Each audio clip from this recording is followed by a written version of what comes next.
Metode penelitian ekonomi. Materi 2, tinjauan pustaka. 21 pendahuluan. Baik, sekarang kita akan masuk pada pembahasan tentang tinjauan pustaka. Saya ingin kita membayangkan, kalau penelitian itu adalah sebuah perjalanan, maka tinjauan pustaka adalah peta jalannya. Tanpa peta ini, kita bisa tersesat, bahkan mengulang jalan yang sudah ditempuh orang lain. Fungsi utama tinjauan pustaka. Sebelum kita bahas lebih jauh, mari kita pahami dulu fungsi utamanya. Pertama, tinjauan pustaka memberikan gambaran perkembangan pengetahuan yang sudah ada. Kita jadi tahu sejauh mana penelitian di bidang itu telah dilakukan. Kedua, tinjauan pustaka membantu kita menemukan research gap atau celah penelitian. Inilah bagian yang belum terjawab oleh penelitian sebelumnya. Ketiga, tinjauan pustaka membuat kita terhindar dari mengulang penelitian yang sudah ada. Kita bisa fokus pada kontribusi baru. Keempat, tinjauan pustaka membantu kita menyusun kerangka teori, menentukan metode penelitian, dan merumuskan pertanyaan atau hipotesis penelitian yang tepat. Nah, perlu diingat, tinjauan pustaka bukan sekadar kumpulan ringkasan penelitian terdahulu. Tugas kita adalah melakukan sintesis, menggabungkan berbagai temuan menjadi gambaran yang utuh. Sintesis ini mencakup membandingkan hasil penelitian, melihat persamaan dan perbedaannya, mengidentifikasi tren, lalu memetakan posisi penelitian kita dalam peta pengetahuan yang lebih luas. Tinjauan pustaka yang baik juga menunjukkan ketelitian peneliti dalam memilih sumber. Sumber yang digunakan harus relevan, kredibel, dan mutakhir. Idealnya berasal dari jurnal bereputasi, buku akademik, atau laporan penelitian resmi. Kalau sumbernya tepat, kualitas analisis kita akan kuat. Tapi kalau menggunakan literatur yang usang atau tidak relevan, kredibilitas penelitian bisa dipertanyakan. Peran tinjauan pustaka sedikit berbeda tergantung jenis penelitian yang kita lakukan. Dalam penelitian kuantitatif, tinjauan pustaka digunakan untuk merumuskan hipotesis dan menentukan variabel yang akan diukur. Dalam penelitian kualitatif, tinjauan pustaka membantu memahami konteks dan latar belakang fenomena. Sedangkan pada penelitian metode campuran, tinjauan pustaka menggabungkan kedua fungsi tadi untuk menghasilkan gambaran yang lebih komprehensif. Jadi, menyusun tinjauan pustaka itu bukan hanya kewajiban akademik. Ini adalah keterampilan penting yang menentukan arah dan kekuatan penelitian kita. Di bab ini, kita akan membahas peran, penggunaan, dan teknik penyusunan tinjauan pustaka, baik untuk penelitian kualitatif, kuantitatif, maupun metode campuran. Kita juga akan membahas panduan praktis agar tinjauan pustaka yang kita tulis efektif dan berkualitas tinggi. Tinjauan pustaka yang kuat akan membuat penelitian Anda berdiri kokoh. Peran tinjauan pustaka dalam penelitian kualitatif, kuantitatif, dan mixed methods. Peran tinjauan pustaka dalam penelitian kualitatif, kuantitatif, dan mixed methods. Baik, sekarang kita mulai dari peran tinjauan pustaka dalam penelitian kualitatif. Nah, penelitian kualitatif ini fokusnya pada pemahaman makna dan konteks fenomena. Jadi, tinjauan pustaka di sini bukan untuk menguji hipotesis, tetapi untuk membangun gambaran awal tentang fenomena yang akan kita teliti. 1. Memahami konteks fenomena penelitian. Artinya, sebelum kita masuk ke lapangan, kita perlu tahu gambaran besar tentang topik yang kita teliti. Misalnya, kalau kita mau meneliti persepsi guru terhadap kurikulum baru, kita harus paham dulu apa saja yang sudah diteliti terkait persepsi guru dan kurikulum itu. 2. Mengidentifikasi konsep utama untuk panduan wawancara observasi. Di kualitatif, konsep-konsep ini akan membantu kita membuat pertanyaan wawancara atau pedoman observasi. Jadi, literatur itu seperti bahan bakar yang memandu kita bertanya dengan tepat. 3. Membandingkan dengan penelitian sebelumnya. Ketika penelitian selesai, kita akan membandingkan hasil kita dengan studi-studi sebelumnya. Apakah hasilnya sejalan atau justru berbeda? 4. Menemukan celah penelitian, research gap. kita juga mencari hal-hal yang belum diteliti orang lain, supaya penelitian kita punya kontribusi yang jelas. 5. Bersifat fleksibel dan dapat berkembang selama penelitian. Ingat, dalam kualitatif, tinjauan pustaka bisa berubah seiring temuan di lapangan. Jadi sifatnya dinamis, bukan kaku. Sekarang kita masuk ke penelitian kuantitatif. Berbeda dengan kualitatif, di sini tinjauan pustaka sangat terstruktur dan biasanya diselesaikan sebelum penelitian dimulai. 1. Merumuskan kerangka teoritis untuk hipotesis. Tinjauan pustaka di kuantitatif digunakan untuk membangun teori yang akan diuji.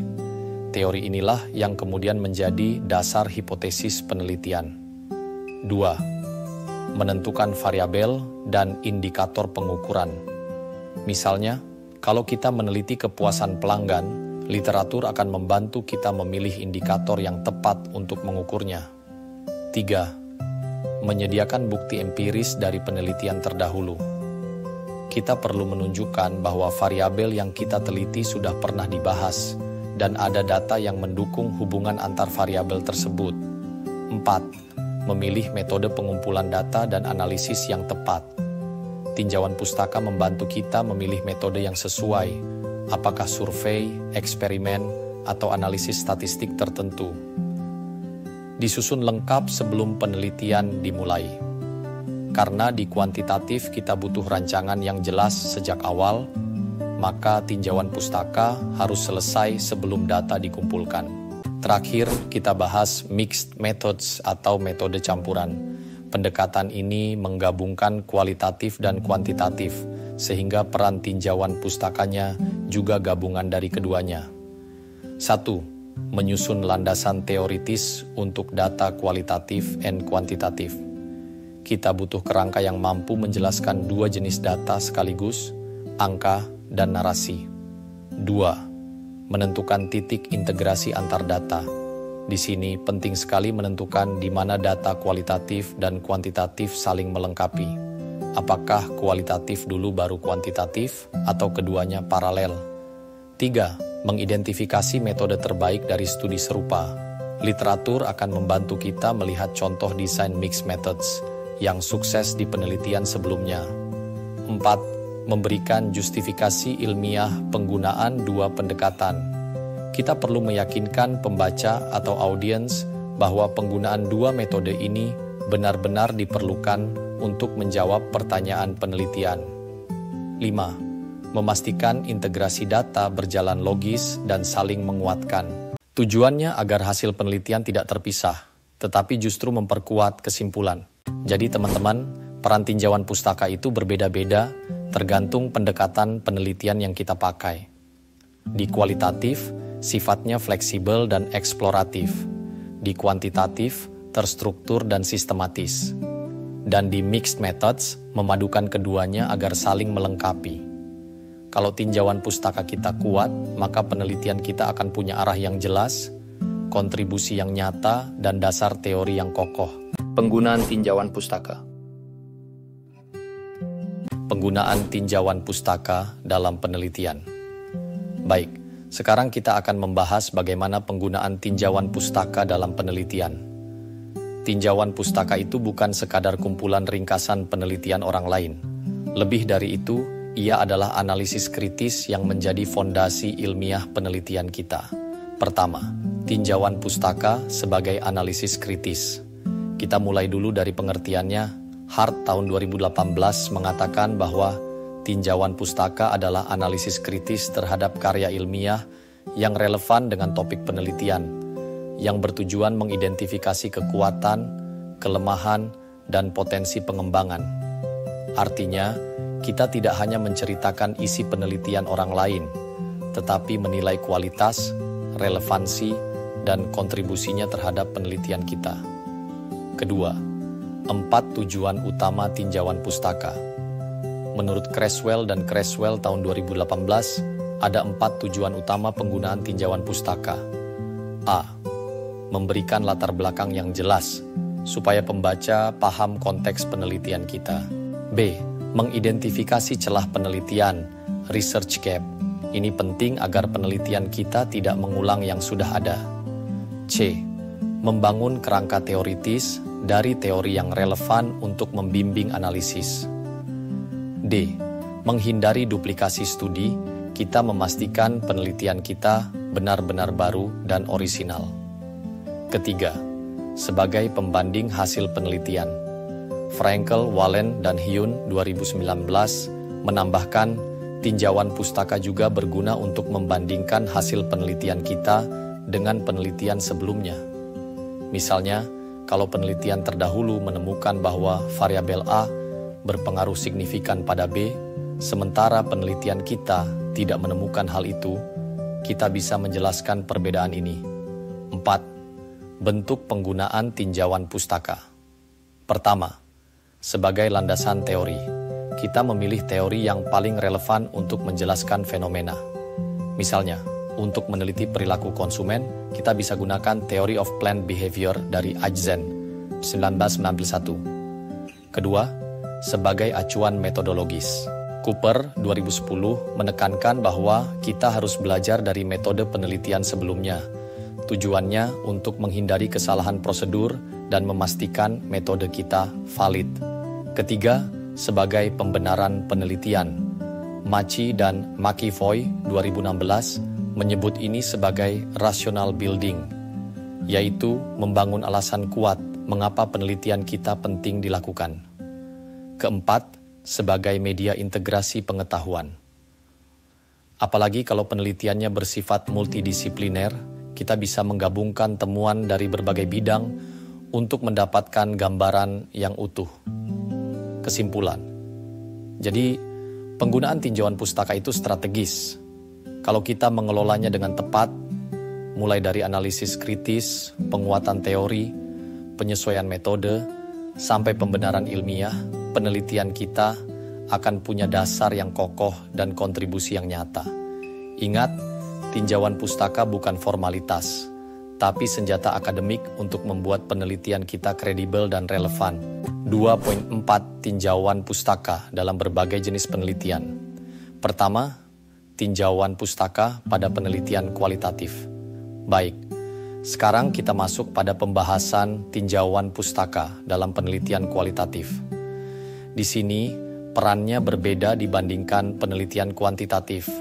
Pendekatan kualitatif itu sifatnya lebih fleksibel dan terbuka terhadap penemuan baru yang mungkin muncul di lapangan. Seperti yang diungkapkan Creswell dan Pott 2018, tinjauan pustaka di kualitatif tidak selalu menjadi kerangka yang kaku. Seringkali ia digunakan secara bertahap sepanjang proses penelitian untuk membantu peneliti memahami konteks dan memperkaya interpretasi data. Menurut Merriam dan Tisdale 2016, ada 3 tujuan utama tinjauan pustaka dalam penelitian kualitatif. Pertama, memberikan gambaran umum tentang topik dan konteks penelitian. Misalnya, dalam penelitian etnografi tentang komunitas lokal, kita bisa melihat sejarah, nilai, dan praktik masyarakat. Kedua, membantu membentuk pertanyaan penelitian yang lebih tajam. Pengetahuan awal dari literatur bisa memandu kita, tapi tetap tidak membatasi ruang penemuan di lapangan.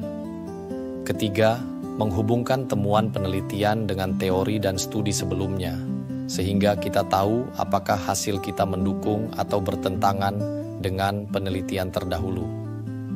Bogdan dan Biklen 2007 menekankan bahwa ini adalah proses berkesinambungan, bukan hanya tahap awal.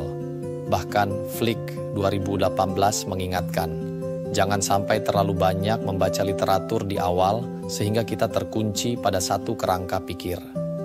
Jadi, di kualitatif, tinjauan pustaka itu dinamis. Kita mulai dari literatur umum, lalu fokuskan seiring penelitian berjalan, sambil tetap terbuka pada temuan-temuan baru. Tinjauan pustaka pada penelitian kuantitatif pembukaan. Baik, sekarang kita beralih ke penelitian kuantitatif. Di sini, tinjauan pustaka punya peran yang sangat terstruktur dan menjadi fondasi utama untuk membangun hipotesis dan menentukan variabel penelitian. Menurut Creswell 2014, tinjauan pustaka digunakan untuk menegaskan kerangka teori, mengidentifikasi temuan sebelumnya, dan membangun argumen yang logis. Frankel, Wallen, dan Hume 2019 menyebutkan 5 fungsi utamanya. Pertama, mengidentifikasi dan mendefinisikan variabel penelitian. Misalnya, saat meneliti pengaruh motivasi terhadap kinerja, kita harus tahu indikator motivasi dan definisinya. Kedua, menelaah temuan terdahulu untuk mendukung atau menantang hubungan antar variabel. Ketiga, menemukan celah penelitian, research gap, agar penelitian kita relevan dan orisinal. Keempat, membangun landasan teori yang kuat sebagai peta konseptual penelitian. Kelima, memastikan validitas metodologis dengan mengacu pada penelitian terdahulu yang sudah teruji. Biasanya, di kuantitatif, tinjauan pustaka disajikan dalam bentuk kerangka teoritis yang diakhiri dengan hipotesis. Tapi, seperti diingatkan Creswell dan Creswell 2018, kualitas sumber harus dijaga, harus relevan, mutakhir, dan berasal dari publikasi bereputasi. Intinya, di kuantitatif, tinjauan pustaka adalah peta penelitian yang sudah ditentukan dari awal, sehingga arah penelitian sangat jelas. Tinjauan pustaka pada penelitian metode campuran terakhir, kita bahas metode campuran atau mixed methods research. Pendekatan ini menggabungkan kekuatan kuantitatif dan kualitatif, sehingga tinjauan pustaka di sini punya fungsi ganda. Creswell dan Plano-Clark 2018 menjelaskan bahwa tinjauan pustaka dalam mixed methods memberikan landasan teoretis untuk bagian kuantitatif, memberikan kerangka konseptual untuk bagian kualitatif. Menurut Fang 2019, kita harus mencakup literatur dari kedua pendekatan ini agar bisa mengukur variabel secara kuantitatif sekaligus memahami konteksnya secara kualitatif. Ada beberapa fungsi strategisnya. Pertama, menentukan urutan dan prioritas penelitian. Apakah mulai dari kualitatif atau kuantitatif? Kedua, memilih instrumen dan metode pengumpulan data yang sesuai untuk masing-masing pendekatan. Ketiga, memahami cara mengintegrasikan hasil kedua pendekatan, misalnya dengan teknik merging, connecting, atau embedding seperti yang dijelaskan Vetters, Curry, dan Creswell 2013. Keempat, mengembangkan kerangka konseptual terpadu yang memadukan perspektif kuantitatif dan kualitatif. Kelima, memberikan justifikasi ilmiah kenapa metode campuran dipilih. Jadi, dalam mixed methods, tinjauan pustaka itu jembatan yang menghubungkan dua dunia penelitian, memastikan hasilnya komprehensif, relevan, dan dapat dipertanggungjawabkan. 2.5, merancang tinjauan pustaka. Baik, sekarang kita masuk ke pembahasan cara merancang tinjauan pustaka. Kalau kita ibaratkan, proses ini seperti membangun pondasi sebuah rumah.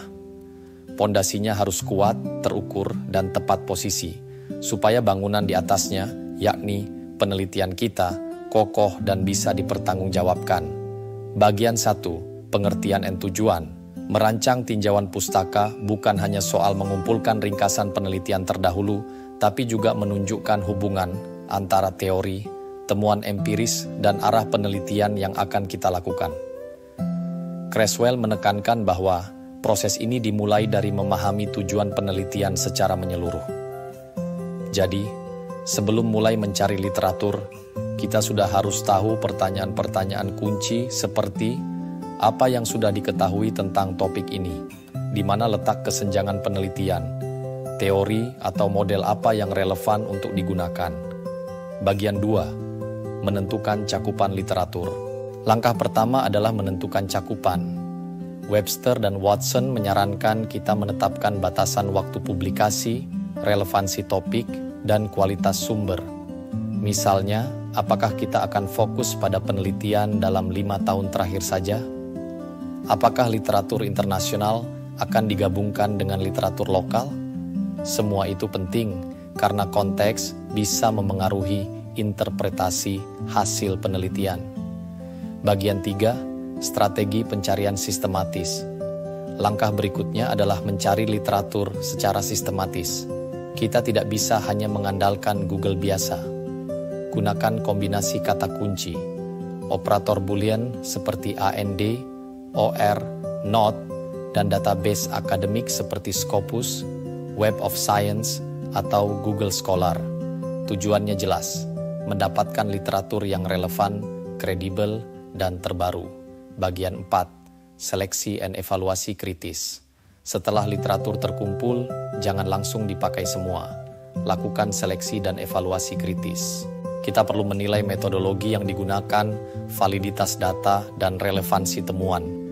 Hanya sumber yang kuat dan terpercaya yang sebaiknya masuk dalam tinjauan pustaka kita.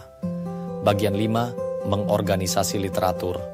Berikutnya, literatur harus diorganisasi secara logis. Galvan dan Galvan memberi 3 cara. Berdasarkan urutan waktu, kronologis, berdasarkan tema, tematik, atau berdasarkan metode penelitian, metodologis. Pengorganisasian yang baik akan memudahkan pembaca melihat alur perkembangan penelitian dan hubungan antar studi. Bagian 6, menyusun narasi. Tahap terakhir adalah menulis narasi tinjauan pustaka. Di sini kita tidak sekadar menceritakan isi penelitian orang lain, tetapi membandingkan, menghubungkan, dan mengkritisi temuan-temuan tersebut untuk membangun argumen. Narasi yang baik akan menjelaskan bagaimana penelitian kita memberi kontribusi baru pada bidang ilmu yang ada. Kesimpulan, jadi merancang tinjauan pustaka adalah proses yang strategis, menentukan cakupan, mencari literatur secara sistematis, mengevaluasi secara kritis, mengorganisasikan temuan, dan menyusunnya dalam narasi yang kuat. Kalau langkah ini dilakukan dengan benar, penelitian kita akan memiliki landasan teori yang kokoh dan relevan. Langkah-langkah melakukan tinjauan pustaka. Baik, sekarang kita masuk ke pembahasan langkah-langkah melakukan tinjauan pustaka. Kalau kita ibaratkan, ini seperti proses menyusun resep masakan yang rumit. Kita tidak hanya perlu bahan yang tepat, tetapi juga urutan dan cara pengolahannya supaya hasilnya maksimal. Dalam penelitian, langkah-langkah ini memastikan tinjauan pustaka yang kita buat relevan, valid, dan kuat untuk menjadi landasan penelitian. Langkah 1, merumuskan tujuan tinjauan pustaka. Langkah pertama adalah menentukan tujuan secara spesifik. Apakah kita ingin menemukan research gap, menyusun kerangka teori, atau mengevaluasi perkembangan suatu topik, seperti kata Creswell 2018, tujuan ini akan memandu seluruh proses pencarian dan analisis literatur.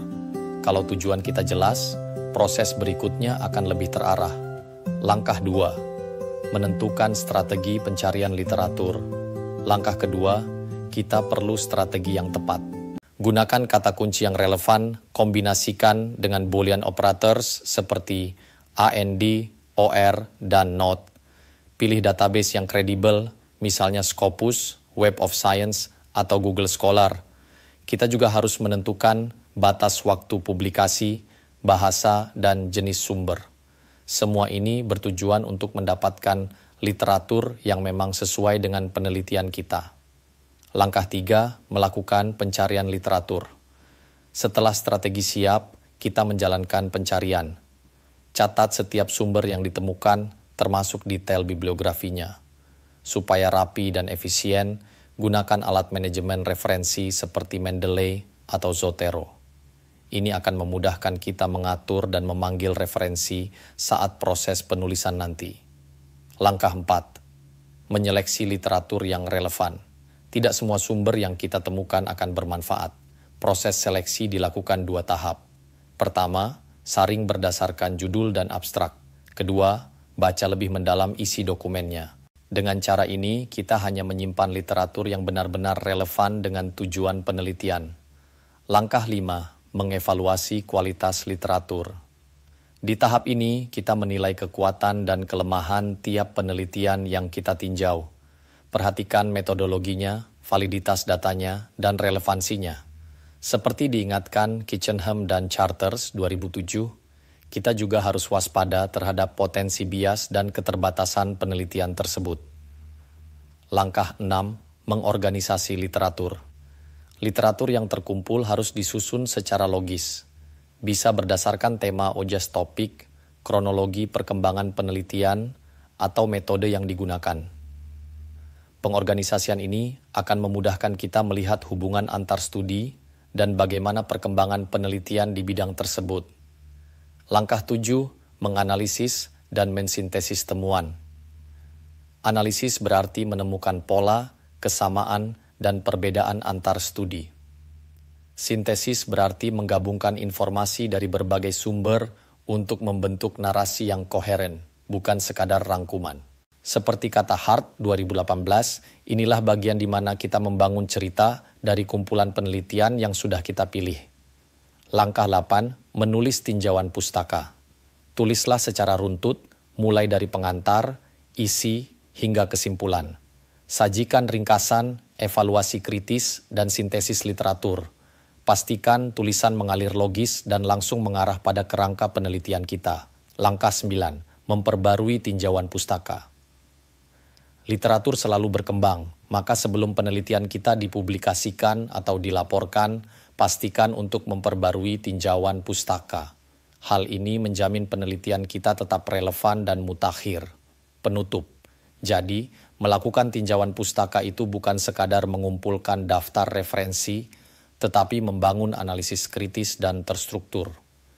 Mulai dari merumuskan tujuan hingga memperbarui literatur, semua langkah ini saling terkait dan menentukan kualitas penelitian kita. Model penulisan tinjauan pustaka. Baik, sekarang kita masuk ke bagian model penulisan tinjauan pustaka. Bagian ini sangat penting karena pemilihan model yang tepat akan menentukan apakah tinjauan pustaka kita hanya sekadar daftar bacaan atau menjadi analisis yang kritis dan kuat untuk mendukung penelitian. 1. Model kronologis. Disusun berdasarkan urutan waktu publikasi, menunjukkan perkembangan ide atau teori dari awal hingga terbaru.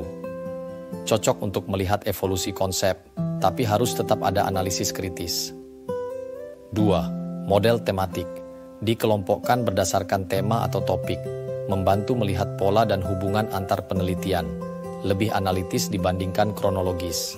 3. Model metodologis. Dikelompokkan berdasarkan metode penelitian, kualitatif, kuantitatif, atau mixed methods.